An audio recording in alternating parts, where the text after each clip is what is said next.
I know. I know, red flag. Major red flag. I mean, he's dead, so he's not benefiting off of me reading it. It's quite dark. It's, yeah, it's quite dark.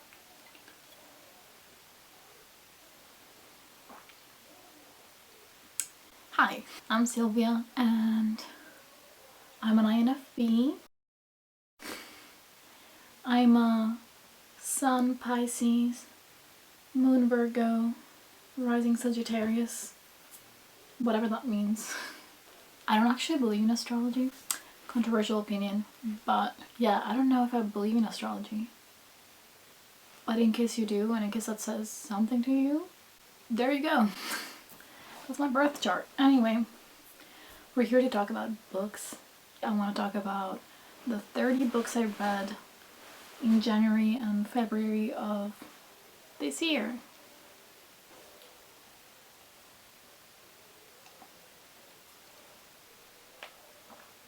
I have my tea here with me. Alright, I have a long list. Well, I just said it, it's 30 books.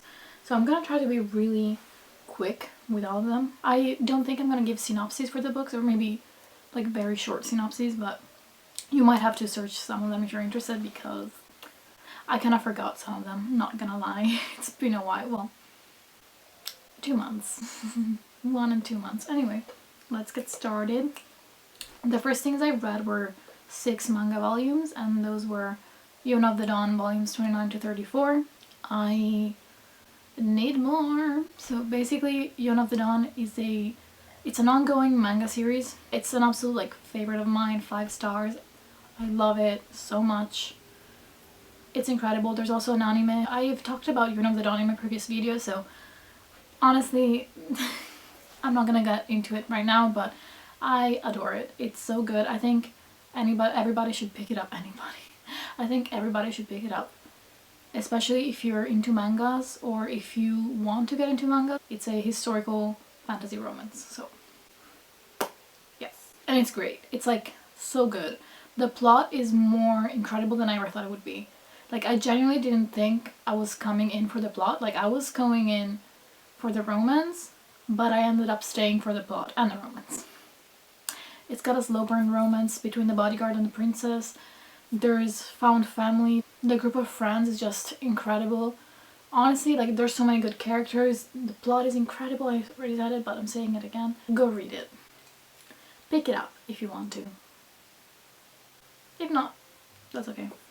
Everything about it is so good. The characters are incredible. They're very well fleshed out. They all have their own personality. The group dynamic is incredible. I love the found family. Like, I talked about it again in my previous video, but like, genuinely the best. Like, it is so good. Yeah, I'm not gonna talk about it anymore, but 10 out of 10 recommend. Next up, I read Queenie by Candice Carty-Williams, and once again, it's got one of my favorite tropes, which is like the depressed woman trope. So basically we're following Queenie, who's a woman in either her like 20s or 30s, I can't remember. She just got dumped by her boyfriend, and she's trying to figure out her life. She's kind of confused actually by this break with her boyfriend, because she doesn't know if he just means he needs a break for now, or if it's like an actual breakup. So basically she embarks in this new chapter of her life thinking it's gonna be temporary, and because of that she kind of engages in certain behaviors that aren't really the most healthy. So her life kind of starts getting messier and just harder to figure out, and yeah, she feels like she's losing control, and just she starts to deal with mental disorders, like just to cope with mental disorders, and there's a whole talk about that as well, and specifically in the Black community, and how that's the stigma surrounding that as well. So it's just super interesting, so good. Love the plot, love the characters. But yeah, this is mostly character centered, so if you're not into that kind of books, then you're not gonna be into this. But it's so good. I highly recommend it. I give it 5 stars, in case you couldn't tell. Love it. So if you love books like that, with like a protagonist that's kind of, she's a mess, then that's for you for sure. Next up, I read a sequel. I read Crooked Kingdom by Leigh Bardugo. This is the sequel to Six of Crows. I think most people know about it. I think most people have read it. But in case you don't know about anything, in case you're one of the few who doesn't know what this is about, it's about this group of friends, kind of. They're not really friends, are they? Well, anyway. It's about this group of friends who end up trying to pull off a heist. So that's the plot for the first book, and then this just picks up from there. So yeah, I gave it 5 stars, I really liked it. I mean, it's a classic, so what more can you say? Next, I read Yolk by Mary H.K. Choi. Mary H.K. Choi's writing is one of my favorites ever, but this was my first 5-star from her, so that's, you know, that was exciting as well. Like, I finally found one of her books that I just fully connected with and loved. Her debut novel, Emergency Contact, I will actually be talking about later on, but I've also read Permanent Record, and although it's one of those books that like I find myself thinking about randomly, and at the time when I read it, it had a huge impact on my life, and I just love it. It's got a special place in my heart, but overall, like, that book just wasn't for me. With this one, I just fully enjoyed everything about it. Like, I loved every aspect of the story.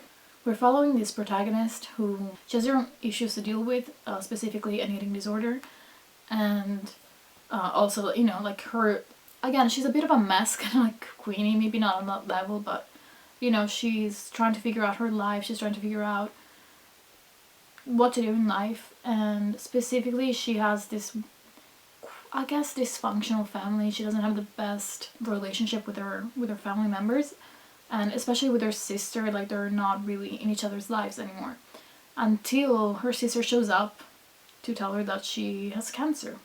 And that's when they are kind of forced to be closer to each other, and, you know, they just kind of learn how to be in each other's lives.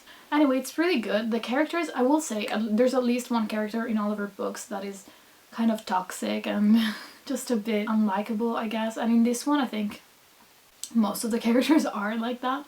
But I really loved Yolk. And I love unlikable characters in general. So again, if you don't like unlikable characters, her books are just not for you. But if you like fleshed out characters, if you like characters that, you know, aren't just a bit toxic at times, or just, because that's reality. I think most people kind of have those traits. And I will say that, like, sometimes I would roll my eyes, you know, I was just like, okay, but I don't know. Next, I read To the Lighthouse by Virginia Woolf. This was my first fiction of hers, kind of. So I've read A Room of One's Own, and I really enjoyed it. I thought it was great because of that, and also in general knowing that she's, you know, she's very well known for her stream of consciousness writing style. I thought she was gonna be like one of my all-time favorite authors. Like, I bought 3 or 4 books of hers thinking, you know, surely I'm gonna love them. Like, they're all gonna be 5 stars. I'm gonna be one of those people that can say, yeah, I love Virginia Woolf. No. That did not happen. I tried reading The Waves. I'm still technically trying to read it.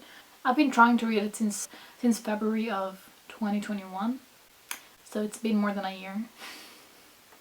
I'm trying. But yeah, it wasn't working out for me. I found it really boring. I did not care. I couldn't differentiate between the characters. I was just like, enough. So instead, I picked up To the Lighthouse because I found the audiobook through my library.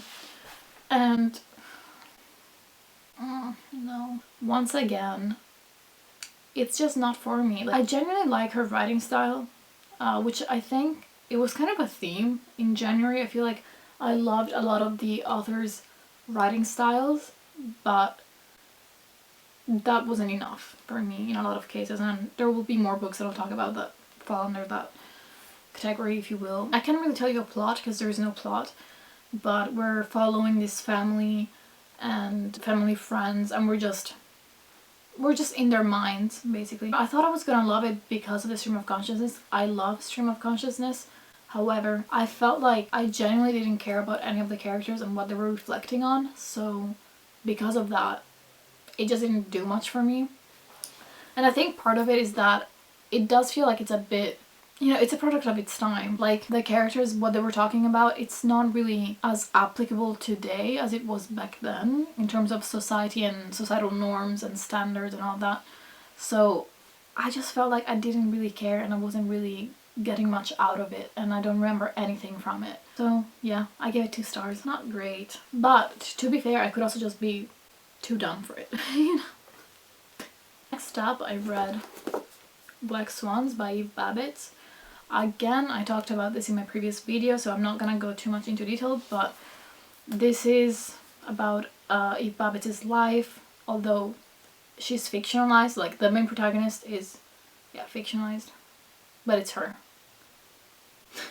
I never know how to refer to those kinds of books because I feel like when I'm reading them, I really just see it as like the author, but then, you know, there's a bit of fiction, you know? Anyway, it's set in Los Angeles in the 70s and 80s. She just talks about her life back then, her experiences with substances, with other people, you know, friendships, romance, so, you know, all the people she dated.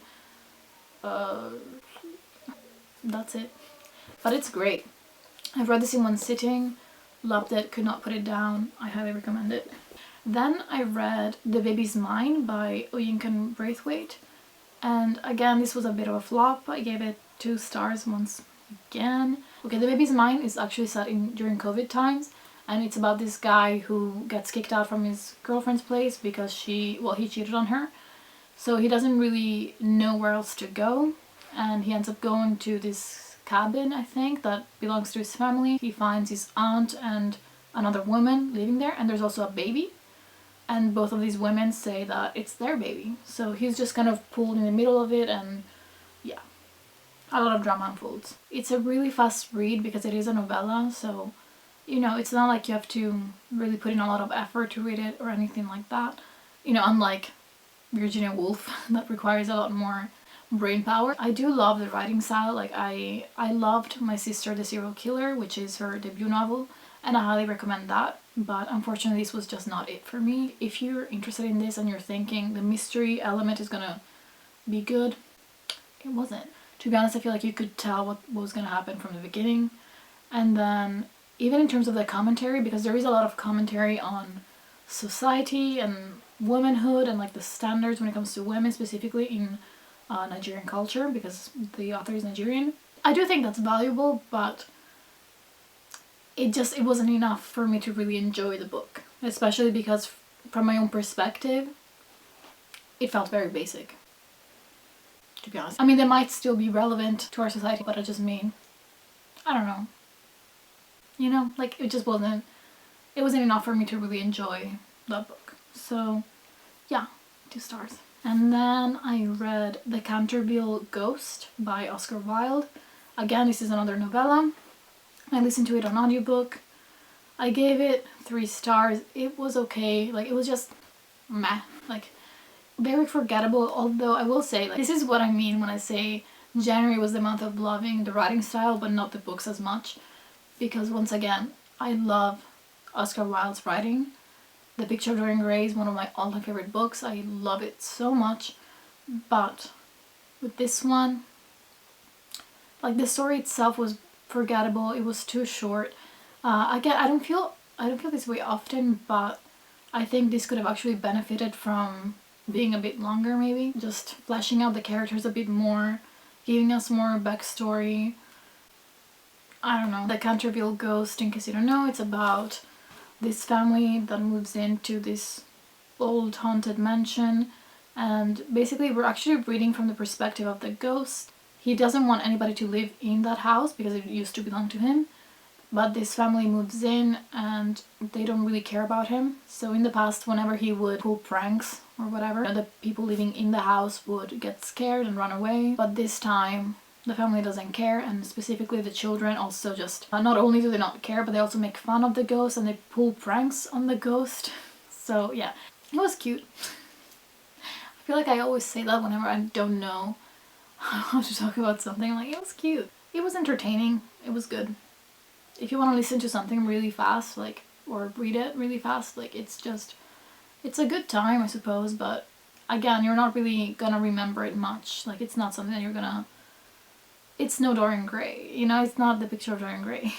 Anyway, next I read Red Tigress by Emily Wenzel, and this is a sequel, so I don't really have much to say. It's a YA fantasy. Honestly, it feels very like generic. It's a generic YA fantasy. I do like it. I give it 4 stars, but I don't think it's anything much, to be honest. That's kind of mean, but it's just true.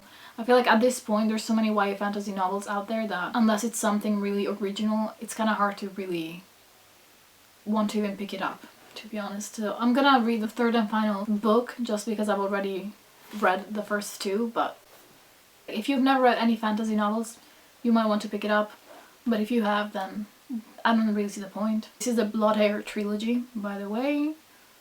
So it's about Anna, who she has this blood magic-ish powers, and she lives in a society where you have normal humans and then you have these humans that have these extra powers. And these people, there's a name for them, but I forgot. But they're shunned from society, basically. They're like the lowest of the low, usually. However, she is a princess, so because of that, she's actually lived in the castle her whole life. Her family was trying to hide the fact that she had these powers, so she wasn't really well known publicly. I think her parents die, and her brother is supposed to ascend to the throne, but for whatever reason she has to leave the castle, and then I honestly cannot remember why, but she leaves the castle and then she goes on this journey where she's trying to get back to the castle. So I can't remember. I read it 2 years ago, and actually when I picked this up I couldn't remember that much from it, and because of that it was a bit of a mess reading it, but I couldn't be bothered to reread the first one, so yeah. If you're interested in the synopsis, look it up, because I genuinely cannot remember what it's about. It's been 2 years.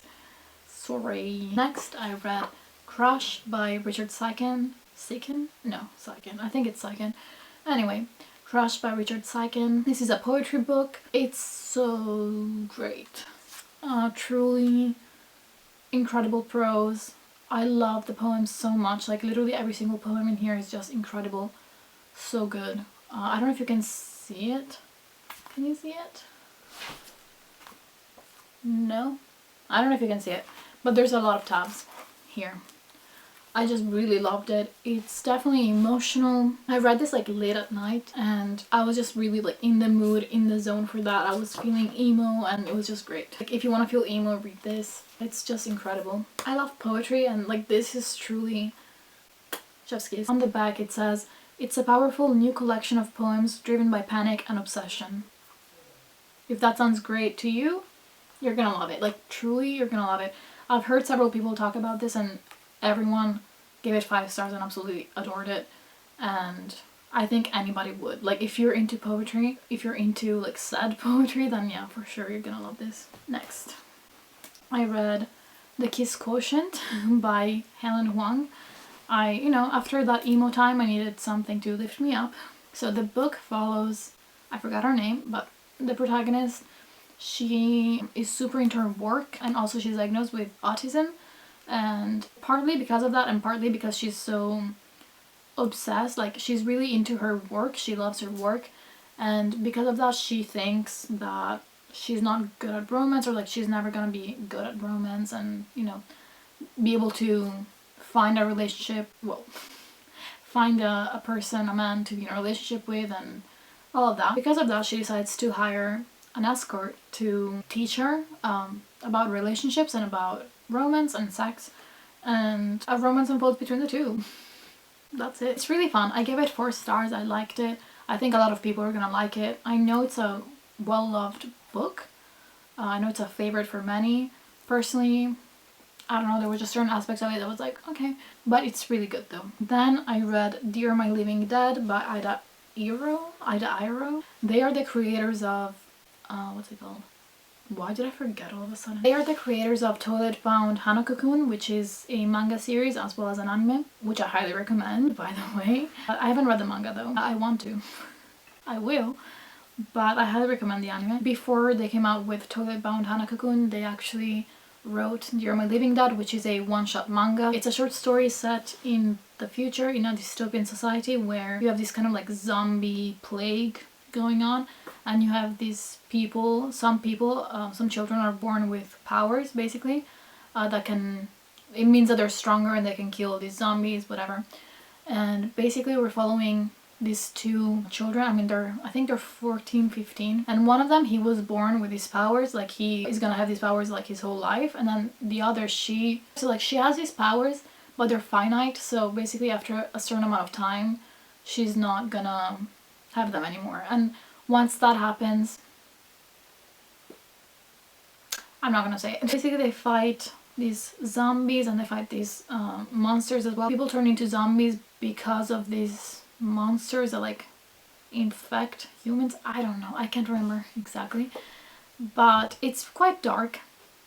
It's quite dark, so if you want to read it, just know that before going into it. I gave it 4 stars. I liked it. Again, I actually wish we would have had more.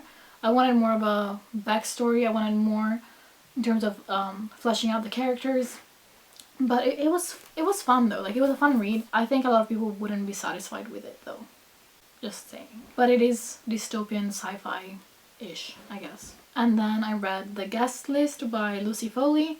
This is a thriller. I normally don't read thrillers. I don't really like them. They're not really my cup of tea. But I heard a lot of great things about this one, so I read it. And I give it 4 stars. I enjoyed it. It's good. I don't know. Again, thrillers are just kind of boring to me. I don't know what to say. Next, I read Verity by Colleen Hoover. I liked it. Gave it 4 stars. I am team manuscript, because I know some people are like choosing between the letter or the manuscript. I am team manuscript. Again, this is another thriller.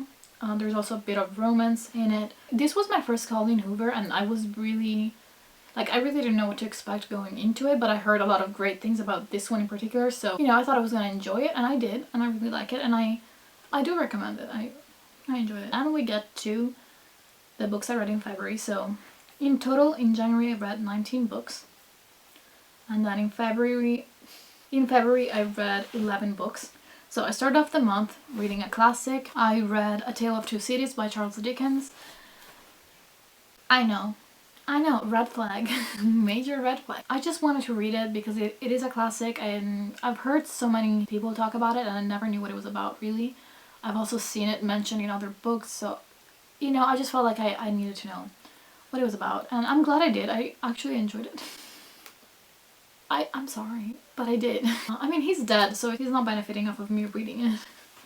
And also I did pick it up from the library, so, you know, I gave it 4 stars. I'm not gonna talk about it because whatever. Then I read, this was actually a bit of a disappointment in a way. Not fully, but, you know, a little bit. I thought this was gonna be a 5-star read for me, and I thought it was gonna be different from what it actually ended up being. I know some people might think that if you have certain expectations for a book and then those expectations are not met, that's why you would give a lower rating, but that's not really it. Although I will say that the synopsis, like, truly, like, it's so misleading.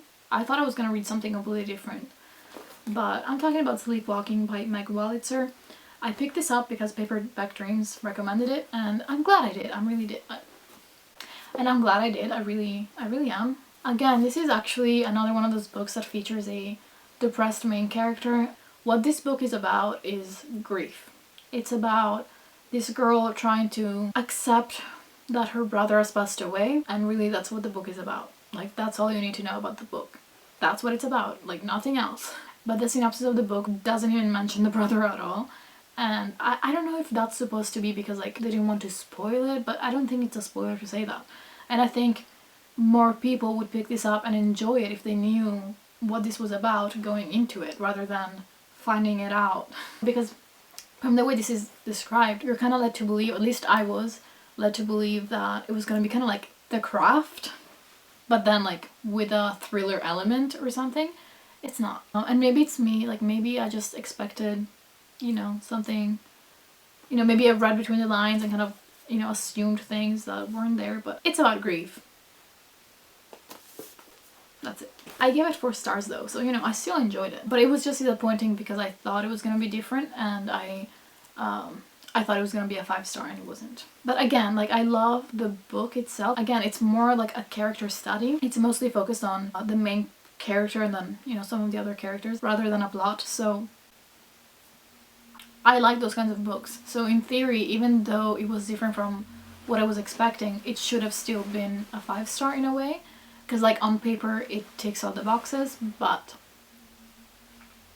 it wasn't. And then I read another 5-star prediction that ended up not being a 5-star, and that's Goddess of Filth by Castro. It's such a tiny, it's a small book. I was not expecting it to be this small.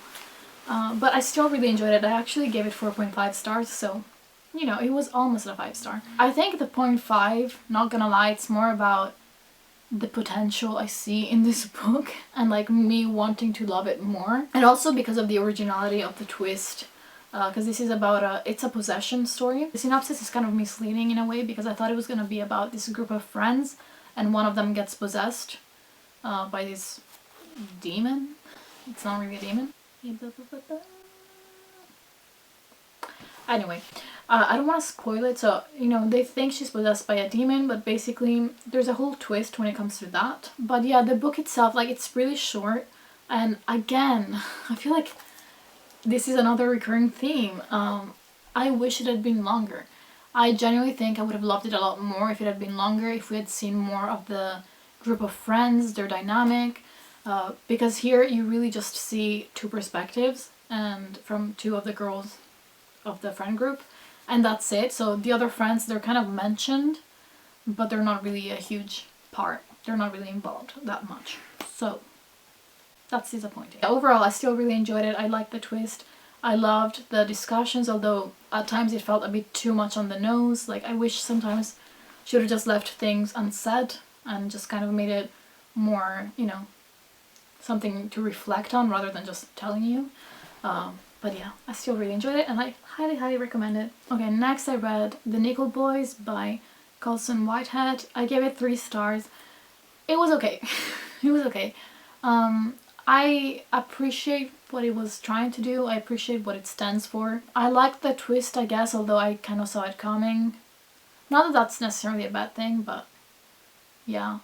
Again, I'm not really going to talk about what it's about. I don't really want to get too much into it. But I still do recommend it, you know. I think a lot of people might actually really enjoy it and get a lot more out of it. And then I read another poetry book. Well, this was the first one in February. And it's Because a Woman's Heart is Like a Needle at the Bottom of the Ocean by Sugar Magnolia Wilson. And I picked this up because Dakota Warren recommended it. And I enjoyed it. I liked it. It wasn't necessarily, it's not really a favorite of mine though. I give it 4 stars. I think I just like sad poetry the most, and this, I don't know, like it just wasn't fully there for me, I guess. I think there were some of them that I also just maybe didn't really understand as much or just didn't care about as much. I don't know, like I just like more internal poetry, you know, poetry that makes you think and reflect. And just like, I don't know, poetry that's really like expressing certain thoughts that I tend to have in my own head.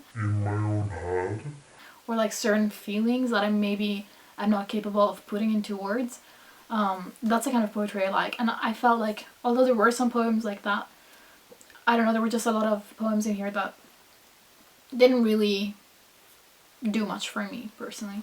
But again, like there's some tabs in here, like I liked it. I do recommend it if you like it. Well, I mean, how would you know without reading it? But yeah, if you like poetry, I think this would be a good addition. And it is an Australian poetry book. Well, it's by an Australian poet. Then I read Rapsodic by Thalassa. I also gave this 4 stars. It's a fantasy romance book. I will continue with the series, but I don't know, like I found it quite forgettable. I think I should probably continue with the series soon because otherwise I'll just forget everything about it. So yeah, I don't know. Again, if you want to know more about it, like I genuinely feel like there's not that much to it. It's just a fantasy romance. And like, again, the way that it gets described was better than what I got out of it. Honestly, I feel like in retrospect I should give Rapsodic maybe a 3 star. Just because it was very forgettable for me. Then I read A Court of Thorns and Roses by Sarah J Maas. also gave this 4 stars. It was enjoyable. I listened to it on audiobook. I will say there were many moments where I felt like it was kind of boring, and not the kind of boring that I like, because I can like a boring book, but I don't know, I was just like, okay, like, can we get to the point, you know? It just felt a bit pointless at times, I guess. That's the best way to describe it. But again, I'm not gonna go too much into it. Then I read Harry Potter and the Deathly Hallows by J.K. Rowling. I gave it 5 stars because I love the Harry Potter series, but yeah, we're not talking about that here. I forgot to show you Harry Potter. Next, okay, the next 3 books I read were all rereads. So first up, I read Sakura Hidden, or Sakura Story. This is a Naruto novel. Naruto is one of my all-time favorite anime. I love it. It's so great. So yeah, I just wanted to reread this because I love Sakura. She's my favorite, well, one of my favorite characters, and it's just a cute book. But yeah, it was a reread. I gave it 4 stars. I like it. Next. Okay, next I read Emergency Contact by Mary H.K. Choi.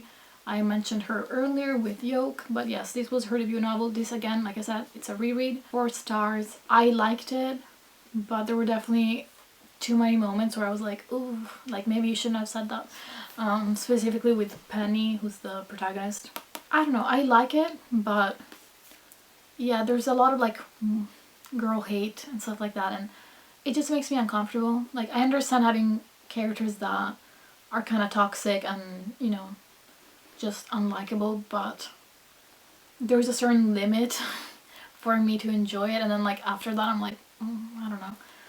So anyway, and also just something about it is just like, I don't know, it's not a full 5 star. Like, even though I loved it and I love rereading it, it's just not, even like when you're reading it, it doesn't give you 5-star vibes.